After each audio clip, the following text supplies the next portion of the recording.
Okay, now I'm going to show you how to reset the device setting to the factory default.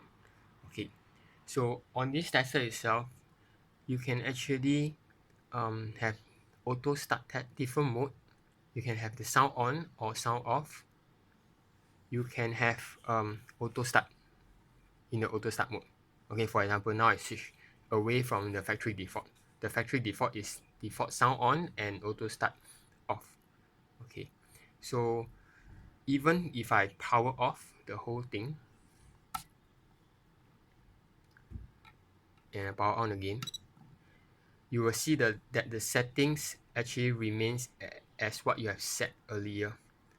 So if for some reason, okay, you want to reset everything to the factory default, clearing all the memory inside, the LAN cable memory inside, everything, you just want to clear everything away.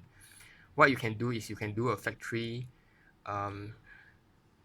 default reset sequence.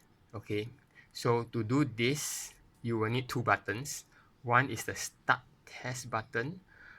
The other one is this learn button over here. So what you need to do is to press and hold the start test button, followed by pressing and holding onto the learn button. So press and hold until all LED lights up and turn off. The moment it's off, you can actually lift off your hand and the whole device will reset and everything will be set to the factory default settings.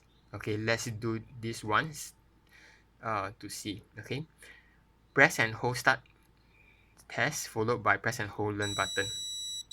Okay, you can see all lights are lighted up and now it's off. So you can now lift off your fingers and it will do a factory reset. Okay, and it's done. So now it's back to operating, normal operating procedure.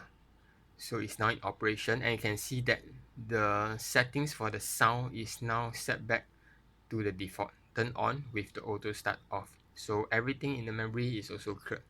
So that's all. This is the sequence to do the factory default reset.